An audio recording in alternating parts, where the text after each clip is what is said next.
Hello and welcome. So we're going to do our introduction to the brain. The brain is an area that processes information. Now essentially this is done by comparing it to patterns that are stored within molecules from previous exposures and then the innate patterns that are built in within the system also. So organisms which could embed complex processing within their structure clearly had advantages over other organisms, or among the group, those who could do this better were more likely to survive, obtain energy, avoid becoming energy, and ultimately reproduce. So they were in aggregate more likely to pass on these traits. And so the complexity of brains increased over time in a lot of different ways. Fitness landscape selected for smarter creatures, or creatures, again, that could process more complex information. Now, this is not universal. This is not always, because brains require a lot of energy to function. So there are trade-offs to having a large brain. One of the main reasons why humans are meant to eat meat.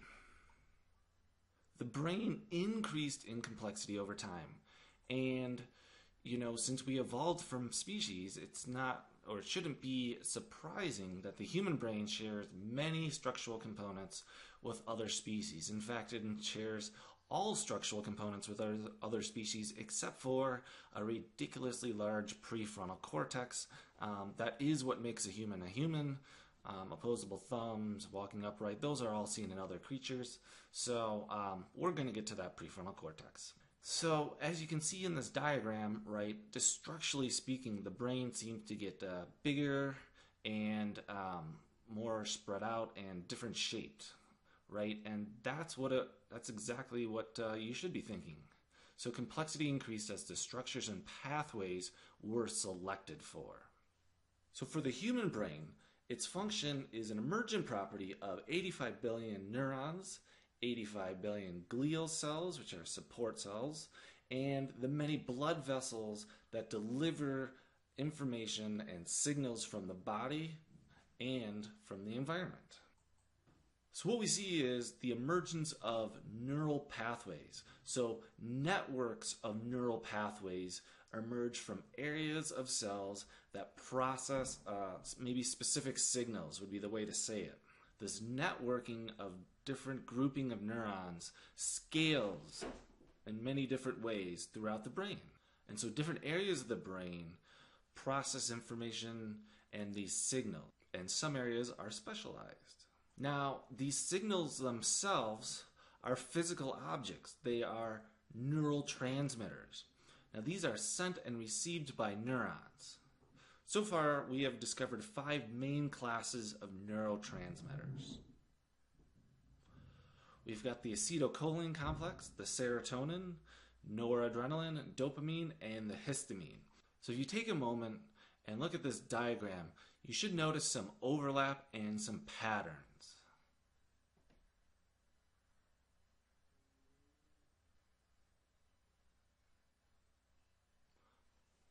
It should be apparent that you essentially cannot reduce different feelings to one area of the brain or one molecule. That is an incorrect way to look at it.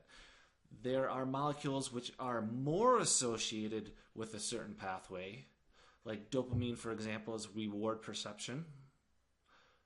However, that does not mean that some action or dopamine has nothing to do with wakefulness and attention.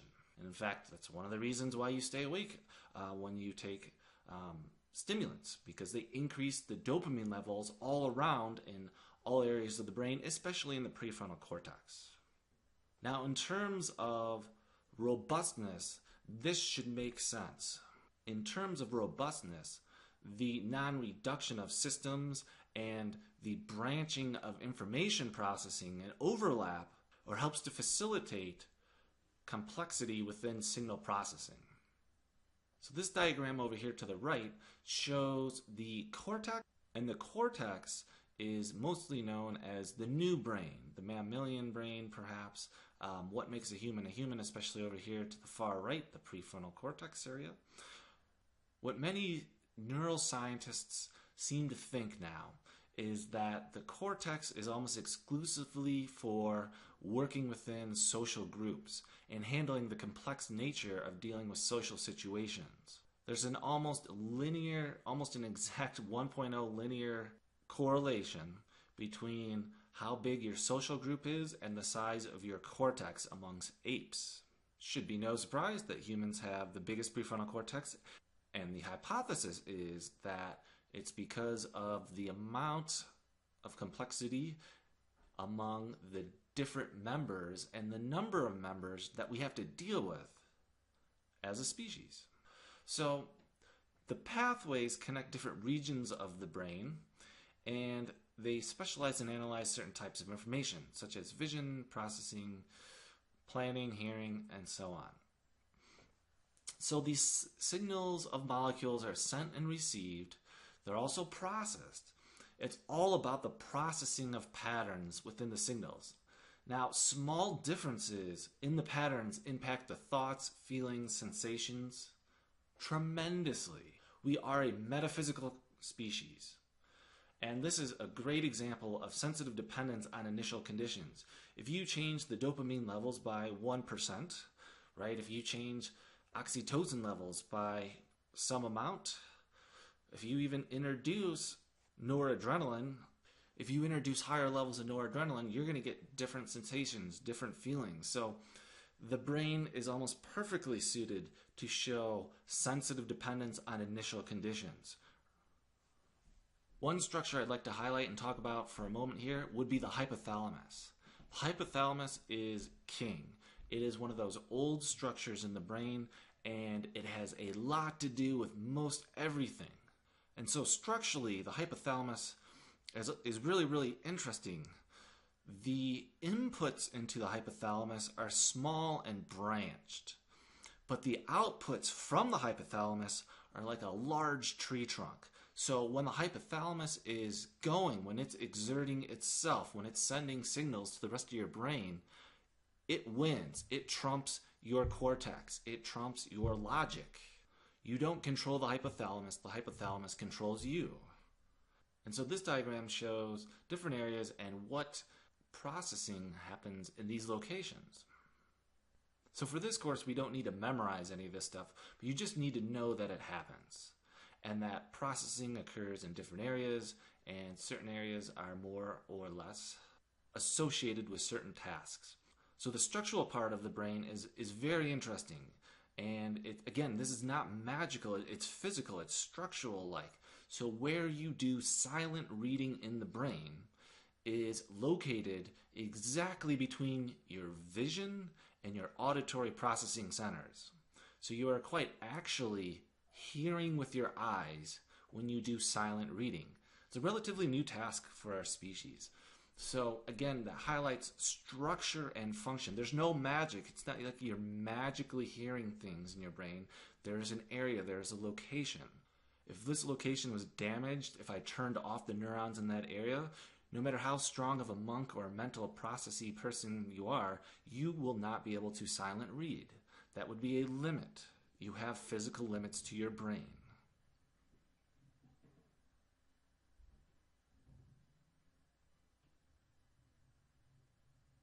Alright, so up next, we're going to go over cannabis and the brain. So this is going to be an introduction to the endocannabinoid system. Your goal is to become familiar with the complexity of the endocannabinoid system within the brain. I'd like you to be able to state the general mechanism by which the endocannabinoid system impacts tonic control and learning. So the endocannabinoid system is located all throughout the brain, but it's not equally dispersed within the brain. So CB1 and CB2 receptors are on all cell types. That's important to know. Some areas have higher ratios of receptor expression than others. Some pathways and circuits respond more or less to either CB1 or CB2, and then some respond more or less to cannabinoids in general. To make matters even more complex, the endocannabinoids AEA and 2AG seem to have differing roles. in many of the different circuits and cell types. So it's very, very complex. It's not linear. You cannot reduce this very well. And even if you did reduce it, you would have to look at the emergent properties of how all these things work anyways. So again, if it was straightforward and easy, we'd call it rocket science. Instead, it's not, and so it's neuroscience in a complex system sense. So let's go over some heuristics of the brain. The endocannabinoid system exerts tonic control over neurotransmitters. So basically it helps to maintain homeostasis. It makes sure that a cell isn't doing too much or too little based on a signal that it's being sent. So the ECS mediates homeostatic and long-term synaptic plasticity. So the ability of your brain to change is actually controlled by the neurotransmitters of the endocannabinoid system. Now this is done mostly through retrograde synaptic messaging. So basically what that means is when a cell gets a signal, or excuse me, when a nerve cell gets a signal, right away that signal is processed by the endocannabinoid system, and then molecules are released to itself, and then the neuron processes the combination of the initial signal that was modified by the endocannabinoids processing of that signal. Now this helps to stop abnormally large amounts of neuronal activity, especially in the hippocampus and the cerebellum. So the ECS acts as an inhibitor. So high expression of the ECS is observed on inhibitory neurons. So these are the neurons that inhibit function. So this inhibitory function is observed within non-inhibitory circuits as well. So it inhibits the non-inhibitory circuits and inhibits the inhibitory circuits. Exactly. Nice and complicated for everybody. So let's talk a moment here about long-term depression of neural circuits. Now this is a selective process by which certain neural circuits and basically pathways are depressed. This is used to maintain homeostasis and allowed for the continual processing of new information.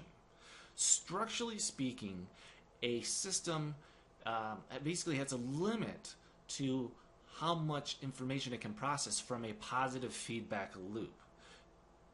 Again, positive feedback loops have physiological limits. And so this negative feedback, this process of long-term depression is used a lot. Maybe you've heard of synaptic pruning, maybe not. Maybe you've heard of pruning a tree, maybe not. But it's basically selectively removing and reducing certain areas of growth to help maintain the structure and function of the tree as it sees fit for a person. Now usually trees do this with their own environment. Trees talk to each other. They send signals and pathways. If you walk throughout a forest, check out the tree branches. They don't grow into each other. That would be a waste of energy. As soon as they get that signal, they know that that's not a good pathway to continue on. It's quite analogous to long-term depression of neural circuits, where you can just increase the complexity of information by changing the structural growth parameters and locations and processing of the cells within the brain. So the process of long-term depression in the neural circuits is ubiquitous, which means we find it all over the place. It has to do with many different types of learning. It has to do with memory formation. Now again, that might not seem intuitive, that you have to shut off and turn off parts of your brain to learn things. Well, that is exactly how science works. It's non-intuitive. And in fact, when you look at people who are reading and processing science information, their intuitive part of their brain is actually turned off, probably by the endocannabinoid system. So it's using the inhibitory circuits to turn off your common sense so that you can understand science, because science is not common sense. It's also involved with the modulation of information processing. And if you think about a computer, this is quite analogous. The circuits and transistors and resistors hold energy for certain amounts of time, and that allow for processing of bits of information. So let's go over some heuristics for the endocannabinoid system, right? The ECS mostly decreases signals caused by the 5 main neurotransmitters. Now, the decreases or increases happen in discrete areas of the brain, different processing pathways. The decrease or increase in signal then causes other components of the brain, other areas of the neural network, to have stronger or weaker signals. And so these new signals are another emergent property, and this would be like your mental state. So, the stronger or weaker signals plus the new signals equals perception, and then that perception change could be coined being high or being under the influence.